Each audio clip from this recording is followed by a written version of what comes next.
Bismillahirrahmanirrahim. Assalamualaikum warahmatullahi wabarakatuh. Alhamdulillahirabbil alamin. Amma ba'du.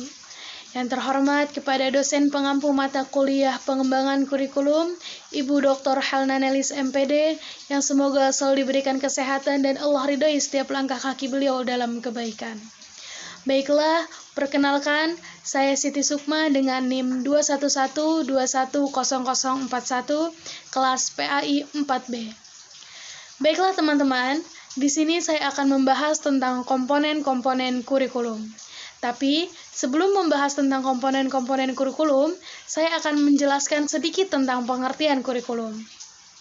Secara bahasa, menurut sejarah, pada mulanya kurikulum dijumpai dalam dunia atletik pada zaman Yunani kuno yang berasal dari kata kurir yang artinya pelari dan kurer artinya tempat berpacu atau tempat berlomba, sedangkan kurikulum mempunyai arti jarak yang harus ditempuh oleh pelari.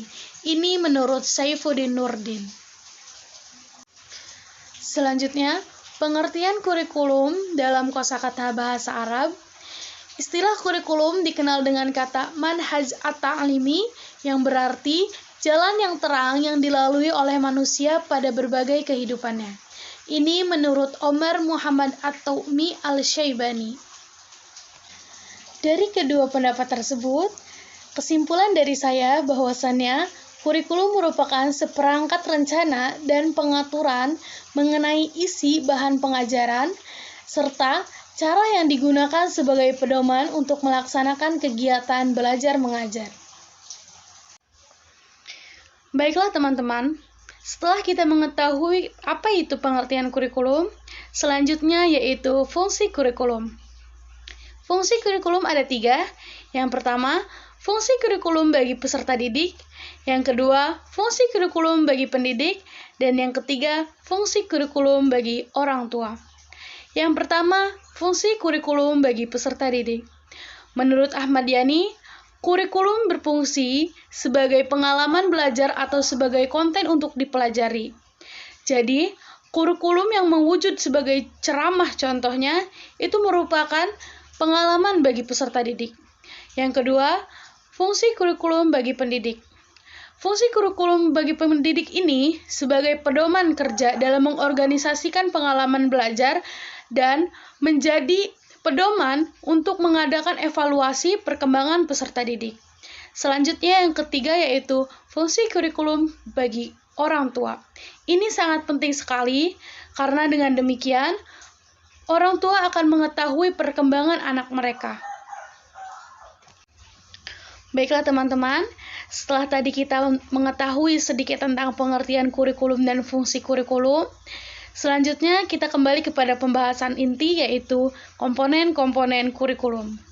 Ada 4 komponen yang harus ada dalam kurikulum, yaitu yang pertama, komponen tujuan. Yang kedua, komponen isi atau materi. Yang ketiga, komponen strategi mengajar. Dan yang keempat, komponen evaluasi. Mari kita bahas satu persatu.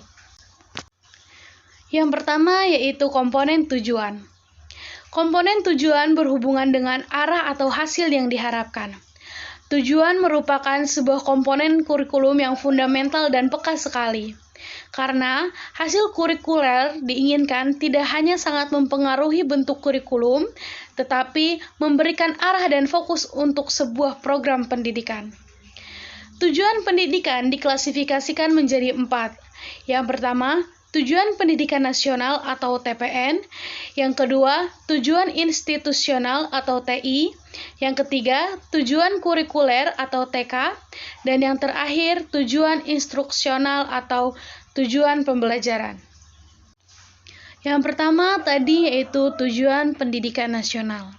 Dalam perspektif pendidikan nasional, tujuan pendidikan nasional dapat dilihat secara jelas dalam Undang-Undang Nomor 20 Tahun 2003 tentang Sistem Pendidikan Nasional bahwa pendidikan nasional berfungsi mengembangkan kemampuan dan membentuk watak serta peradaban bangsa yang bermartabat dalam rangka mencerdaskan kehidupan bangsa.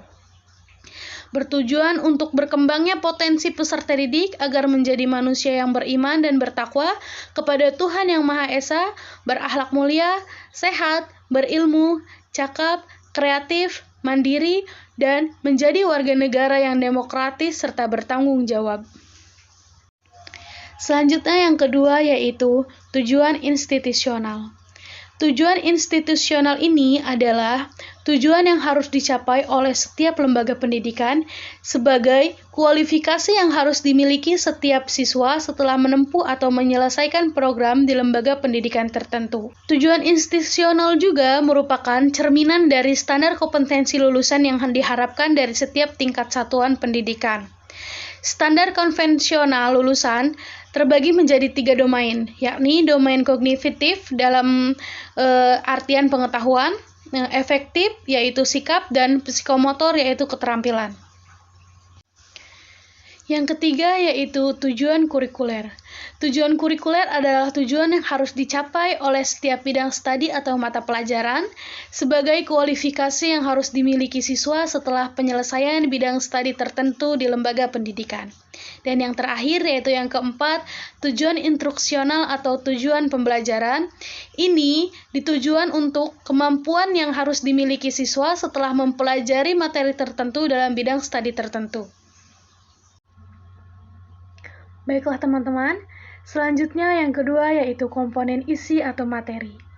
Isi program kurikulum merupakan segala sesuatu yang diberikan kepada anak didik dalam kegiatan belajar mengajar dalam rangka mencapai tujuan.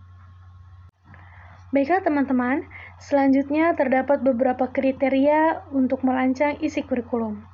Menurut Jaiz terdapat 4 kriteria. Yang pertama, isi kurikulum harus memiliki tingkat kebermaknaan yang sangat tinggi. Kemudian yang kedua yaitu isi kurikulum harus bernilai guna bagi kehidupan. Yang ketiga, isi kurikulum harus sesuai dengan minat siswa. Dan yang terakhir yaitu yang keempat, isi kurikulum harus sesuai dengan perkembangan individual. Jadi teman-teman, ketika kita membuat isi atau materi kurikulum, alangkah baiknya 4 kriteria tersebut masuk ke dalam isi atau materi kurikulum kita agar tercapai kurikulum yang sesuai dengan tujuan. Mengapa demikian? Karena hal yang merupakan fungsi khusus dari kurikulum pendidikan formal adalah memiliki dan menyesuaikan isi supaya keinginan tujuan kurikulum dapat dicapai dengan cara paling efektif, dan supaya pengetahuan paling penting yang diinginkan pada jalurnya dapat disajikan secara efektif pula. Isi ataupun materi kurikulum adalah semua pengetahuan, keterampilan, nilai-nilai, dan sikap yang terorganisasi dalam mata pelajaran ataupun bidang studi. Selanjutnya poin yang ketiga yaitu komponen strategi mengajar. Komponen strategi mengajar ini meliputi perangkat yang direncanakan untuk mencapai tujuan tertentu. Dalam komponen ini, para tenaga pendidik dapat memiliki kesempatan atau memiliki ruang untuk mengembangkan strategi mengajar yang kreatif dalam menyampaikan mata pelajaran yang memungkinkan siswa untuk dapat melaksanakan proses belajarnya secara aktif, kreatif, dan menyenangkan dengan kreativitas efektivitas yang tinggi. Pemilihan atau pembuatan strategi dalam menjalankan kurikulum yang telah dibuat harus sesuai dengan materi yang akan diberikan dan tujuan yang ingin dicapai. Selanjutnya yaitu komponen yang terakhir, komponen evaluasi.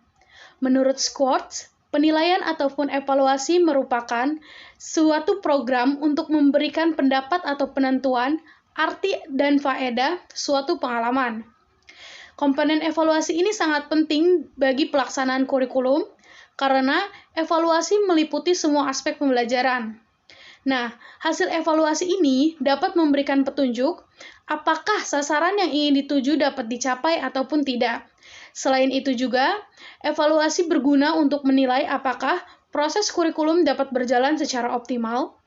Selanjutnya, evaluasi terbagi menjadi 2 kelompok, yaitu tes dan non-tes. Yang pertama, tes.